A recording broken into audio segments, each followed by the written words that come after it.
जैसे आपने अभी बोला कि हमारे बॉडी में भी वो देवता फील्ड है जो हमारे घर में है, ठीक है।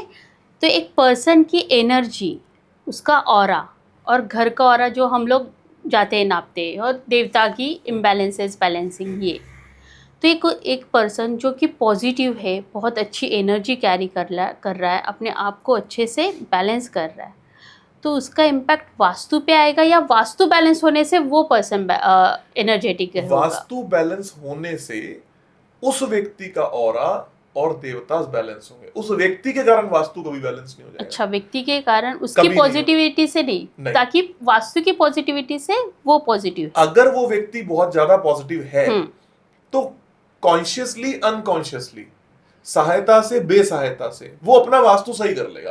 वो मानेगा नहीं कि मैंने वास्तु सही किया है, जी, लेकिन कहीं ना कहीं उसके घर का और ऑफिस का वास्तु सही हो ही जाएगा। उदाहरण के तौर पर, मैं कल अपने किसी क्लाइंट के साथ में बैठा था, तो मैंने उनसे पूछा कि आपकी जर्नी कैसी रही। बहुत अच्छी रही, हमें तो पता भी नहीं, हम वास्तु को मानते भी नहीं थे जी। ये तो अब जाकर 2025 में कुछ ना कुछ प्रॉब्लम आनी स्टार्ट हुई। बहुत लोग बोलते हैं हम वास्तु को मानते नहीं। पर हमने तो खूब ग्रो किया। मैंने उनसे नक्शा मंगवाया कि आप कौन से घर में थे, कौन से ऑफिस में थे। उस नक्शे पर जब आपने देखा, वो वास्तु स्पीशियस था। उसने नहीं सोचा, पर कोई था उसका ग्रह, कोई उसका किस्मत, कोई उसके कर्म, उसकी पॉजिटिविटी ने वो अट्रैक्ट किया। और जब उसके घर में पार्टनर्स बढ़े, उसके ऑफिस में पार्टनर्स बढ़े, और लोगों का समावेश हुआ, उसकी लाइफ में डिसीजन मेकिंग और 4 लोगों की आई, तो वास्तु बिगड़ गया। तो ये खेल है, ये अगेन एक वो बैलेंस है, तराजू है। आप वास्तु बैलेंस कर लो, नहीं तो वास्तु आपको बैलेंस कर देगा। तो मैं क्या कहता हूं, आपको नहीं पता ना कि आप कितने पॉजिटिव हो, कितने नेगेटिव हो, या आपके जीवन में क्या होने वाला है। इसलिए आप अपने आप को बैलेंस तो कर ही लोगे, वास्तु बैलेंस कर लो। अब शाहरुख खान है, शाहरुख खान ने पता नहीं वास्तु करवाया कि नहीं करवाया, लेकिन वो शाहरुख खान बन गया। उसका घर तो पॉजिटिव है ना, उसका घर का तो वास्तु हुआ है ना।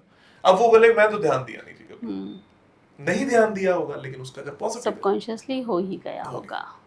जैसे कि अभी अपने बिजनेस के लिए भी बोला, तो हम लोग बिजनेस के लिए भी देखते हैं, लेकिन बिजनेस मल्टीपल होते हैं सब, बहुत सारे। जैसे कि छोटे से बिजनेस से बोला, किराना का दुकान बोलो, या पान की छोटी टपरी बोलो, या से बड़ी फैक्ट्री, तो उसमें एनर्जी का, सीटिंग का, एंट्रांसेस का कितना रोल होता है, या अलग अलग उसका भी वास्तु होता है? हर बिजनेस के लिए वैसे एक कॉमन वास्तु तो है ही कि पॉजिटिव एंट्रेंस होनी चाहिए, पॉजिटिव दिशा में बैठा हुआ होना चाहिए, पॉजिटिव फेसिंग होनी चाहिए, सही जगह पे गल्ला होना चाहिए, सही कलर्स होने चाहिए। जो बिजनेस है, अलग अलग बिजनेसेस के लिए अलग अलग एंट्रेंसेस, अलग अलग व्यापार के लिए अलग अलग दिशाएं, अलग अलग व्यापार के लिए अलग अलग जोन्स या कलर्स इंपॉर्टेंट या डिसइंपॉर्टेंट होते हैं। लॉकर्स भी कहाँ रखना है, हाँ, सीटिंग का होनी चाहिए, अक्सर वास्तु में लोग कहेंगे कि साउथ ईस्ट में लॉकर अच्छा होता है जी, पर साउथ ईस्ट का लॉकर सिर्फ उसी के लिए अच्छा है जिसका रोजमर्रा कैश का काम है। राइट। अगर आपका कैश स्टेबिलिटी का काम है, रोज कैश नहीं आता, तो साउथ ईस्ट का गल्ला आपको नहीं फलने वाला, वो आपको नुकसान देगा। ऐसे ही कोई व्यक्ति ये बात बोलता है कि रोज मेरे यहां पर ग्राहक आता है, तो सबसे इंपॉर्टेंट दिशा उस व्यक्ति के लिए नॉर्थ हो गई। मैं वास्तु कंसल्टेंट्स देखता हूं, सबसे पहले क्या करेंगे, या हमारे ही स्टूडेंट्स हैं वो क्या करेंगे, जाएंगे पूरा बेसिक करने में फोकस करेंगे, सब में पिरामिड्स लगा दिए, क्रिस्टल्स लगा दिए, सब कुछ करने की बात करी।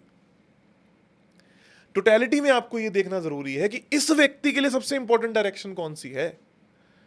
जो इस व्यक्ति के लिए सबसे इंपॉर्टेंट डायरेक्शन है, उस पे आपको सबसे ज्यादा उपाय करने हैं, उस पे आपको सबसे ज्यादा फोकस करना है।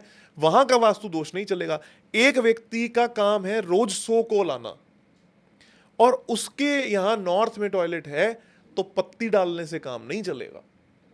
तब आपको स्ट्रिप हटानी पड़ेगी, तब आपको टॉयलेट सीट हटानी पड़ेगी।